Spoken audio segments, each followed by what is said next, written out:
what is the family? So we go forward the next slide. I'll tell you guys a little bit about my story. I'll introduce you really quick. Our family, my wife April, like Kevin said, back in the back, we have 3 of our daughters, Sydney, Elisa, and Kyra. We have 2 older kids, Kelsey and Jackson. Kelsey's 18, Jackson is 17, and there's going to be some pictures of us in some of the slides coming up.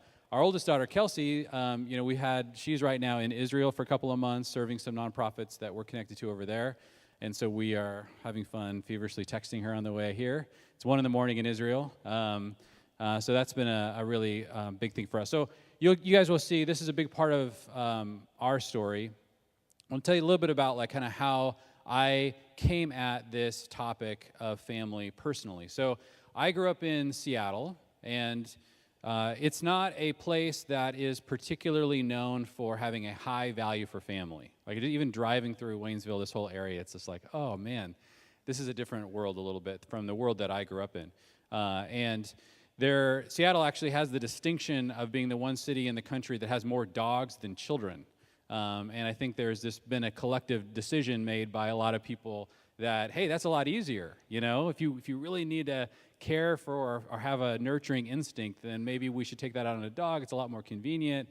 And honestly, like that sort of made sense to me growing up. I didn't see a lot of really great functioning families. And so there was just a sense in which this thing is not working. So it kind of boils down to, what do I as an individual want?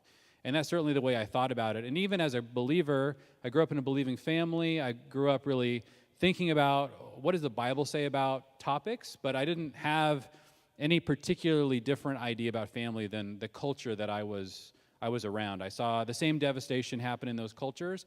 And personally, I was like, yeah, I really want to get married. I could see the benefits of that being a Christian, but the benefits of having kids, that was a little bit more difficult for me to really understand, like why maybe 1 or 2 kids, maybe to have the experience of being a dad. So that's where I started. And when I was 23 years old, I flew from Seattle to JFK, and I was on my way in New York City. I was on my way to Israel. I was going through seminary. I wanted to spend some time learning the Hebrew language. I loved the Old Testament, and so I thought, why not learn Hebrew in Israel? So that was the only reason, really, I wanted to go there. And so I had signed up for a semester over there in Jerusalem.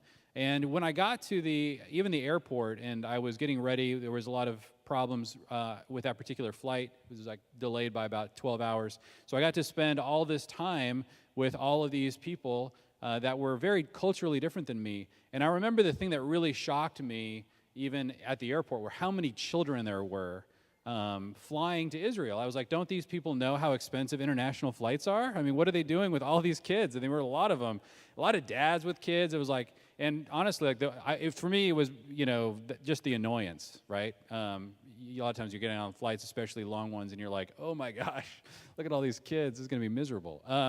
So that's probably about as far as my thoughts about it went. But I do remember noticing that there were kids on the flight, lots of them. And so we got on the flight, went to Israel. I spent 4.5 months there, like I said. And the whole time I was there, I noticed a lot more children than I was used to seeing. And again, it was sort of something that was just like hitting me in the back of the head and not really processing it very much. Until one day, I remember sitting on a bench somewhere in Jerusalem. I spent a lot of time sort of people watching. It's a great city to people watch. Very interesting things happening in that city. And I watched this group of ultra-Orthodox men walk past me, pushing strollers with little kids in tow. And I think it was the first time the actual question came into my consciousness. Like, what in the world are these guys doing? Like, why are they so interested in children? And so I really wanted to ask that question. Like, it just seemed so odd. And I can't tell you, coming from where I came from, where this was just not a thing, you might see women out with children, but you certainly wouldn't see guys out. All of a sudden, to be immersed in this culture where the kids are everywhere and dads are everywhere. And so the question that I kept on wanting to know is, what is it about this culture? Like, are they just not very Western? Like, maybe they haven't kind of came to the same realizations we have about how tough children are, or something. Like, clearly I have something to give to them, right? Like I have better ideas, I'm sure, that I could bestow upon these poor people. But as I began to ask the question, like, what is it? Like, why do you guys keep having kids? The answer that came back was sort of simplified down to a single word, and that word is Abraham. And this was really shocking to me because I had just spent the last semester before I went to Israel with one of the top Torah scholars in the world, and his specialization was on reading the Torah, the first 5 books of the Bible, through the lens of Abraham. So we spent the entire semester in this really small class, like talking about Abraham. And I had never thought over the course of that whole semester studying Abraham and all the times I have thought about it, I never thought about Abraham as a model father. You know, I thought about him as the model of faith. That made a lot of sense to me. Like, man, that guy had a lot of faith with Isaac and all that. But I never thought about him as a father. That was sort of just like one of those things that was is a historical context of Abraham's background, right?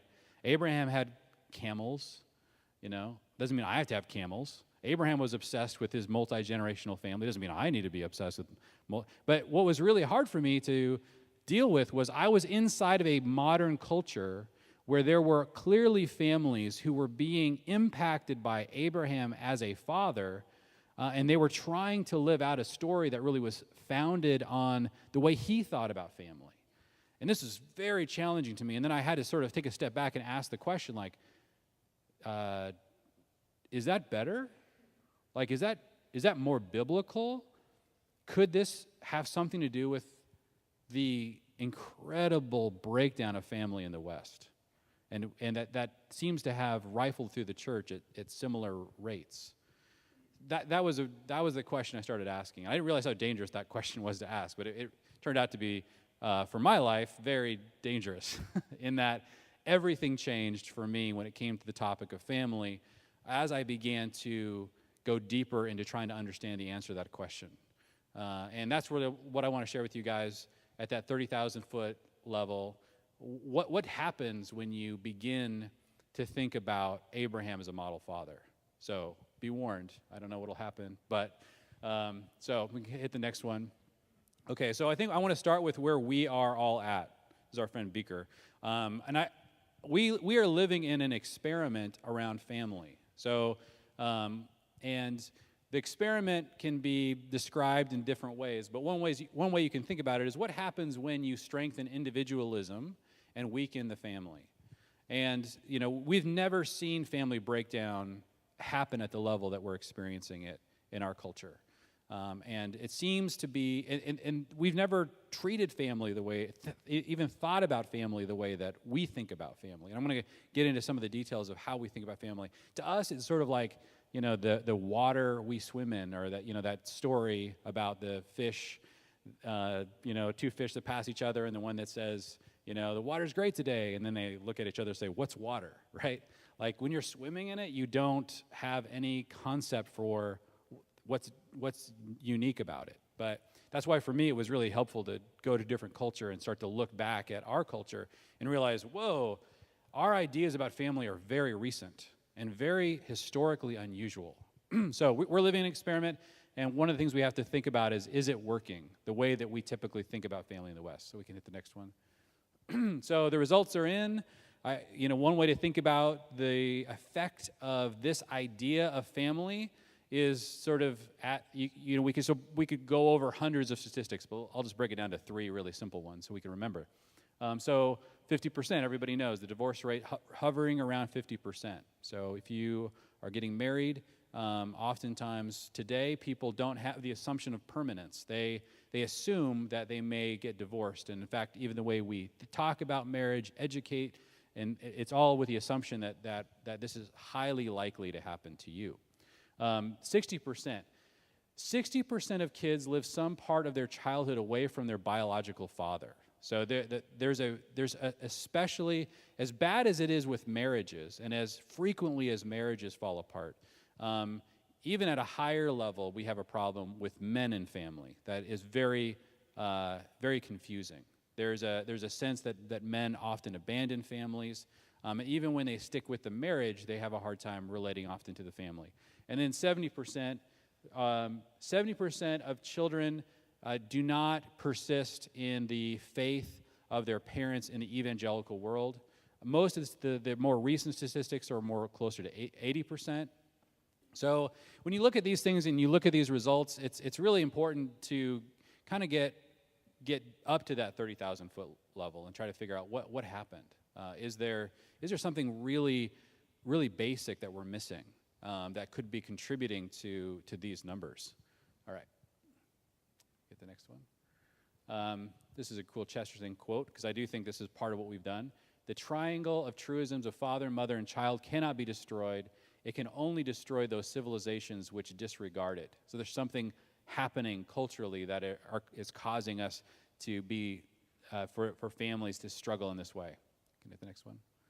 So this is the, maybe a thesis I'm going to kind of throw out for you guys about what happened. And one way to describe that is that we lost the blueprint. We lost what a family was supposed to really be about. And this is a very challenging thing. So we can hit the next one. I think I teased this out a little bit more. Okay, so it's helpful to have two definitions. So I've been talking a lot about there's this nebulous sort of idea of family that pervades in our culture. And it's difficult to kind of get your hands all the way around what is that definition? Like, how do we think about the good family in our culture? So I'm going to throw out a definition that I think I've heard a lot of families say, yeah, that's true. So what is a family? What's the goal of a family? Is to provide a nurturing environment that serves as a springboard for the individual success of each member. You provide a nurturing environment. So one of the most important things a family does is it creates sort of a warm home environment for the children. That's its kind of, and then you're trying to help sort of see what each of your children are really good at as individuals, and then you sort of like want to launch them out of the family, and that is a good family. I described to a guy I was meeting with recently. He was the head of a family ministry, like a Christian family ministry. And I, in the very early parts of my conversation, I said, I think with the way we think about family, and I've sort of read this definition, he's like, that's exactly what I'm trying to do. And I said, yeah, like, let's keep talking about that. So I don't get a lot of resistance a lot of times. People are like, yeah, that's a good family. I mean, that's like, wow, if you could pull that off, that's really great. But inside of this description of the family, I think, is actually the root causes of the breakdowns, the three breakdowns that I described. The divorce, the disconnection of fathers and families, and all the way down to the fact that we're losing a lot of our children who are leaving the faith. There's something broken about this idea of family. Okay, keep going. So, and it's so important to keep in mind, like, a lot of times the way the church has dealt with this collision of definitions is to say, love your kids more, right? Believe the gospel more deeply. And those are really important things to do. But if your idea of family is completely different than the Bible's idea of family, it's very difficult for those tools to come in, and there's something broken in this specific area. And this is not like the most important area in the world. The gospel is far more important. But this is an incredibly important area, and it's one that we need to actually zero in on, because the ideas that we think about, what we think about when we think about family, if it's broken, if these definitions are off, then it's going to be really difficult for us to build the kinds of families that God wants us to build. So this is kind of the diagnosis of the problem. What we're struggling with in the West is death by definition. We've defined the word family in a particular way. And so I just want to show you guys the roots of each of these problems I described are inherent in the definition. Dads are disconnected. Why? Well, when you say that the family is primarily a nurturing environment, and that is very true. Families ought to be a very nurturing environment. But when we say that is the primary thing a family is, that is really hard for dads to connect with. Our primary metaphor we use when we talk about the family is the nest. I had a picture of it up there before. This is sort of a new idea that human families would primarily be describing their family life as nest-like. And that's hard for men to connect with at a deep level. Like, let's build a nest, and then the kids will fly away, and we'll have empty nest. And it's a very nurturing sort of metaphor. It also basically says that this thing is designed to self-destruct. We know when it's going to be over. That's really hard to pour your life into. Something you know is going to end, and you can probably predict when it'll happen. So that I think has been really, that is not, by the way Abraham thought about family. That is not at all the way these Jewish fathers that I was meeting with and interacting with in Israel, they did not think about family that way at all. This, again, when we try to make the connection between what happened with men and family, this is, I think, a root of that. Dissolving family. So when you say that a family is a springboard for the individual success of each of the members, that's tough. That's a tough thing to fight for when you're getting close to the end of the use of the springboard. So imagine, what happens to families when both the husband and wife are struggling in the marriage, and then, their kids are starting to get into the teenage years, they're stressed out, they can kind of almost do the math and say, our kids will be launched out of this in just a few years. You're tempted maybe by someone else, and you're thinking, why should I hold on to this thing? It's about to end. Its use is about to sort of expire. So there's a root reason why it's difficult for this idea of family to sustain an entire life covenant. And then also detached children.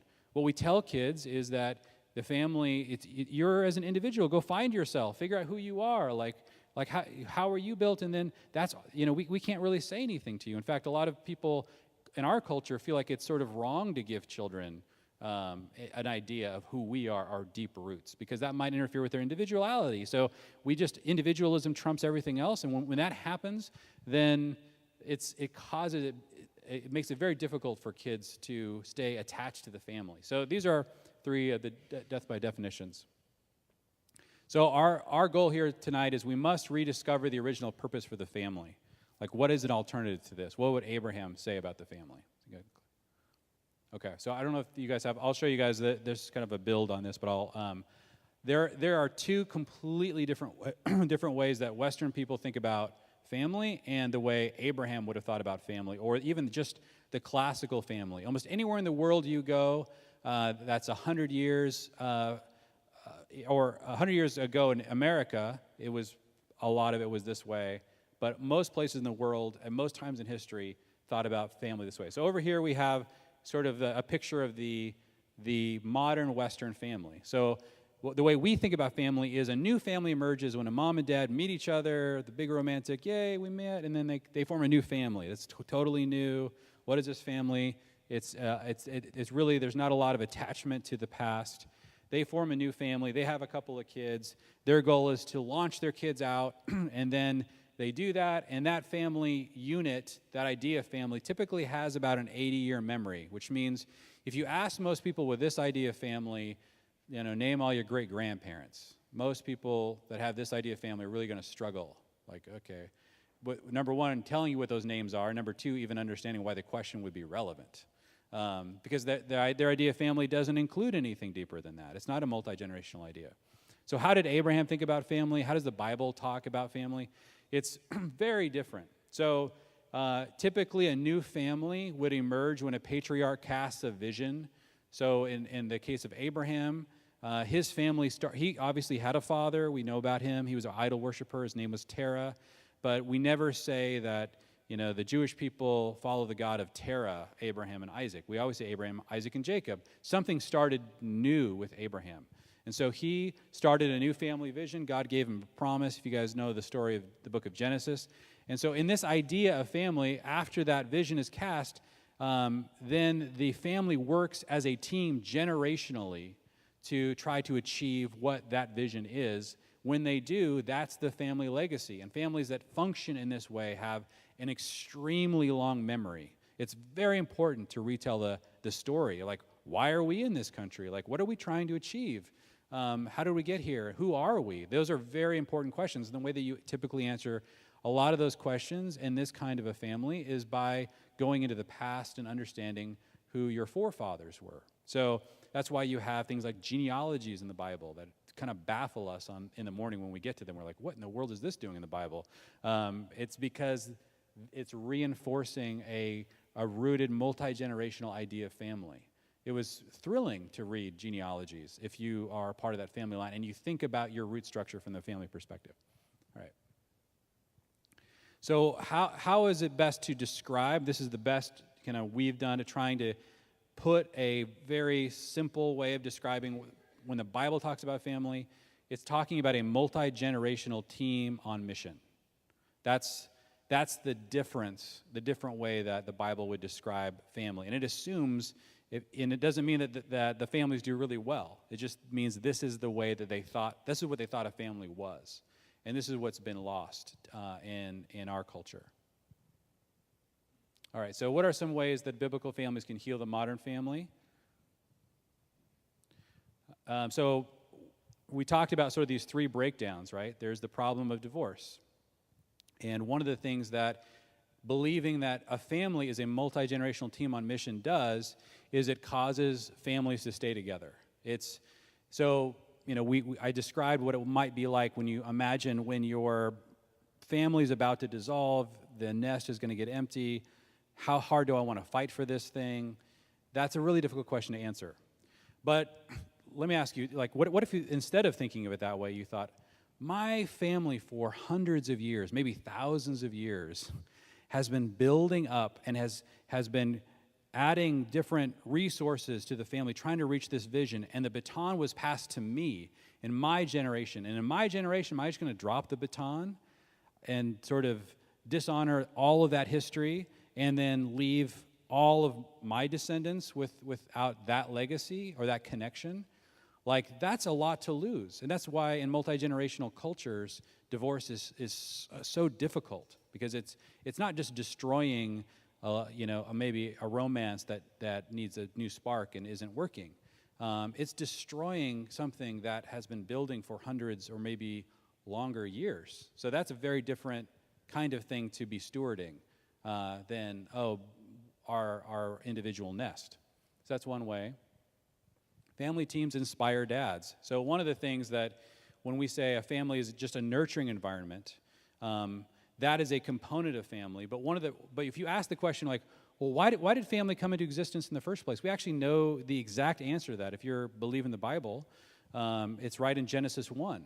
In Genesis 1, God had a specific mission He wanted the family to accomplish, and a specific mission He needed to accomplish, and He invented the family.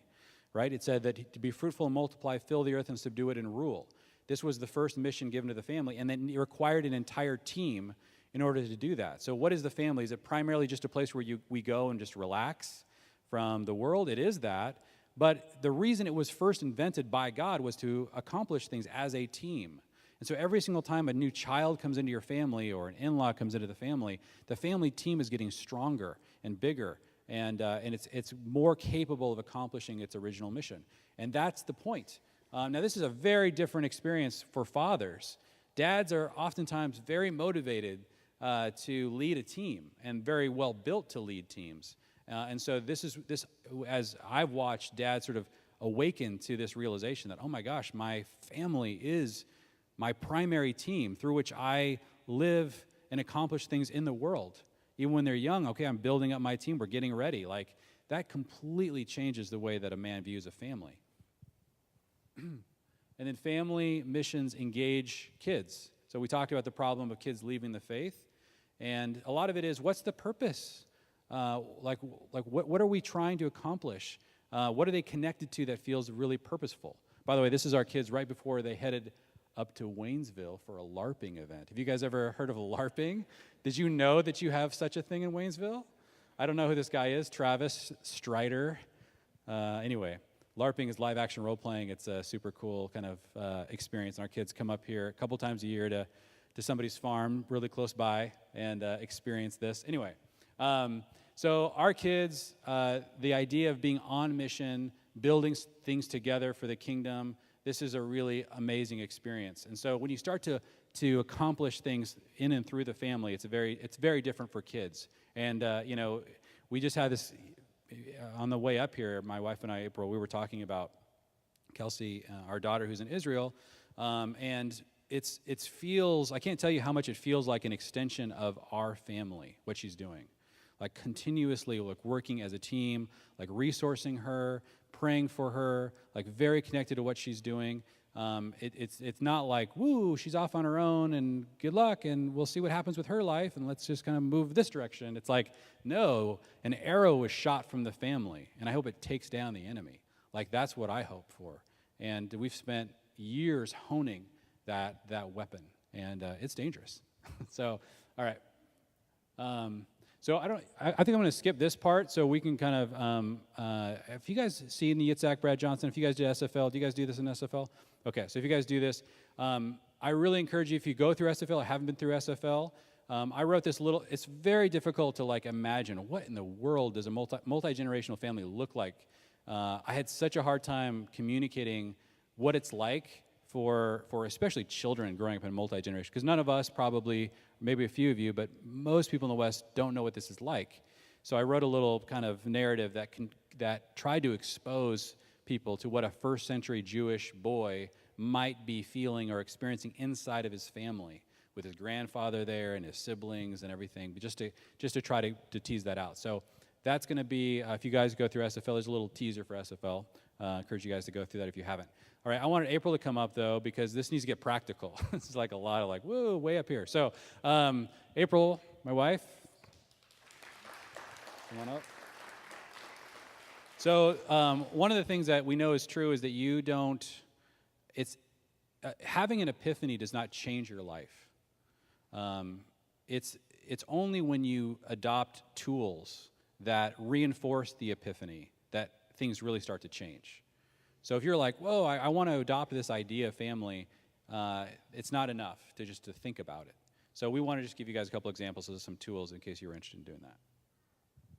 Hi, guys.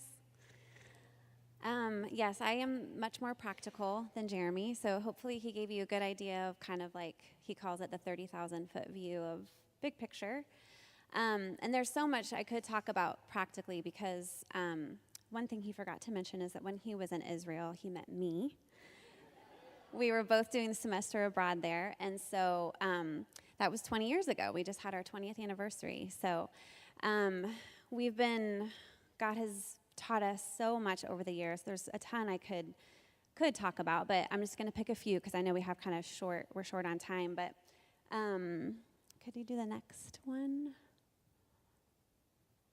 Okay, so one thing that we believe in very strongly is living our life by a rhythm, like a 7-day rhythm, which is something I could talk about for hours, so I won't.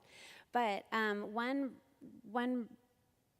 way to make your family kind of like make disciples in your home and then through your home, we have found, is to have a way to do that on a very rhythmic basis. So we live a weekly rhythm. And this is a picture of us. Every Friday night we have a family dinner. We call it Shabbat, which is just the Hebrew way to say Sabbath. And we do it on Friday nights. It's just when it works for us. And it ushers in a whole 24 hours of resting, which is a whole other thing I could talk about for a long time. What God has taught me through resting. As a mom, that's really hard. So this is just a picture of a tool that we really encourage people to possibly, if you're kind of at the beginning of trying to figure out how to maybe transition your family into some kind of team, is to have a meal together once a week that is somehow set apart, somehow different than the other meals that you have throughout the week. So you'll see we have a tablecloth on the table. We don't normally have that. That's a special white Shabbat tablecloth, and we swear it's blessed by the rabbis or something because it's been spilled on so many times, and it washes clean every time. So I don't know what they make that out of. But so you'll see we have the grandparents present for this meal. That's not something we've always done. We've been doing a Shabbat dinner together for probably maybe 12, 13, 14 years, something like that. This is a very recent picture. So a lot of times it was like me ready to pull my hair out, 5 little kids, and saying, order pizza and paper plates, and this is somehow going to be different than other nights. But now that our kids are older and Jeremy helps out in the kitchen a lot more now than he used to, we can handle having like a meal where we set the table and the grandparents get to come over, and I'm not worried that my kids are going to like throw a fit at the table or throw a fork off the table or something like that. So it's become a time where we really can listen to, we encourage the grandparents to come with a story, and they can share something about their childhood or something about their parents. And we have come to understand that our parents are they bridge this 5 to 6 year generation gap. So they can remember their grandparents, sometimes their great-grandparents, and then, of course, their parents and them, and then they see us and their grandchildren. And what a blessing that is, that they can talk about the way things used to be, or especially now how things are changing so fast. It's just a real treasure to get to have their thoughts on different things. Next. I think we're going to skip this one for sake of time. Okay, so we're kind of Tolkien geeks at our house, the Lord of the Rings. So does anyone know what Rivendell is? A few people? Okay, awesome. Okay, so in the Lord of the Rings, the books, yes, the movies are okay too, but we're first fans of the books. There are 7 homely houses along this terrible journey that they have to take. And when they get to these different houses along the way, they find respite from the journey, and there's food, and there's conversation, and there's always good sleep, and there's safety, and they're not scared, and there's great conversation, and they're working through what they should do next. It's like they're regrouping, or maybe mourning something that had just happened. And Rivendell is one of these places. This is the last one, right? The last homely house along the journey. And so we love the idea of being a kingdom outpost like Rivendell, where we can have in our home can be a place where people feel safe, where there's good food, where there's great conversation, where you can mourn something that just happened, where you can look forward to what's to come and work through whatever you're going through at the moment. And this looks different at different times. And I just feel like in the last few years, we've been able to kind of really lean into what this can look like in folding others. For a long time, it's just been us pouring into our kids. And that's been super worth it and hard and fruitful. And I could talk about that for a few hours. But I just thought I would share kind of what our weekly rhythm is right now in the evenings, because it just gives you maybe an idea of ways that we see this practically playing out for the kingdom. So for us, the first day of the week is Sunday, and so in the evenings, that's a night where we have a potluck dinner with our neighbors in an attempt to try to figure out how, they're believers, and we're trying to figure out how to live life more intentionally, and we both have to eat dinner anyways, right? And you're right across the driveway, so let's try to do it together. And so that's been a new rhythm for us on Sunday nights. And then on Monday nights, we just have a regular dinner, and then Jeremy reads to us from Lord of the Rings. And then after bedtime, like the kids go off to bed, and then Jeremy has a bunch of guys over, and they do a fatherhood midrash, which is what, if you've taken the SFL, you might be familiar with that word. It's kind of like just a discussion about a particular scripture passage. And then I'm usually hanging out with one of our older daughters at that point in time, and our son joins in on the midrash with Jeremy and his friends. And then our one thing that's new with us too is Jeremy's parents have moved in with us in the last 8 months or so, and so Papa joins in on that discussion as well.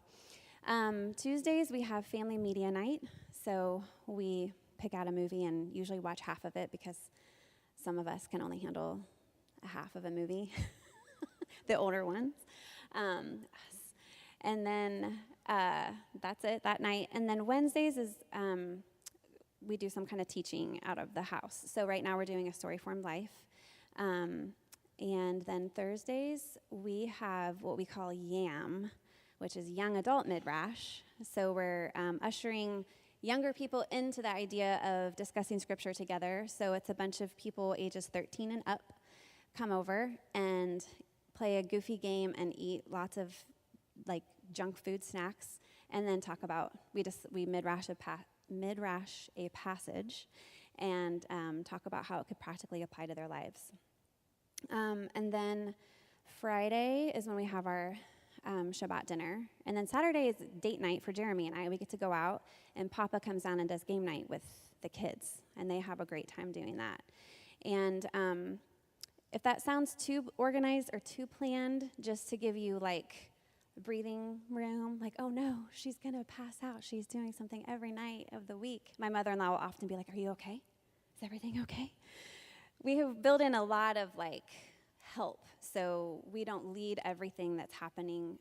And when we are hosting things, we oftentimes have another couple alongside us, or a night where they're leading and we can just let them use our house, and then we'll go out. If we see one of our kids needs some attention, we'll take them out, or that kind of thing. We're pretty creative so that we're not bound to this like religiously doing these different things. But those are just ideas of how we're trying to make our house a Rivendell along this journey of life. And I think that's it. Yes? Did you want to talk about the retreat? Cool. I just want to say one more thing before we let you guys go. I know you're going to have some discussion at your tables. It's going to be awesome. Our daughter is going to pass around a couple of sheets. If you guys are interested in being on our email list, we shoot out a couple of emails a month about events that are happening, and you guys are close enough that you could come to any of these. As well as, I know that we're going to be doing what's called a Family Teams Weekend in December, late November, early December. And if you guys are interested in that, I know that some folks from Crossview are going to come with us. I think we have like 7 or 8 spots for families, couples to come to that. What we're doing on that weekend is in one weekend, we're trying to really build a whole foundation for what is a multi-generational team on mission. We go really deep into some of these tools that we've been talking about. So yeah, if you guys would like to be on our mailing list, just put your email address on there, and we'll shoot you an email. And if you want to come join us for a weekend, that would be really cool. You can ask Justin Wolfenberg. You guys know Justin. He's a big part of our team in Cincinnati, and if you have any questions about 1,000 Houses or family teams, Justin can help you out too. And I think he's going to come and speak in one of these in the near future. So cool. Thank you guys so much for having us. It's been really fun.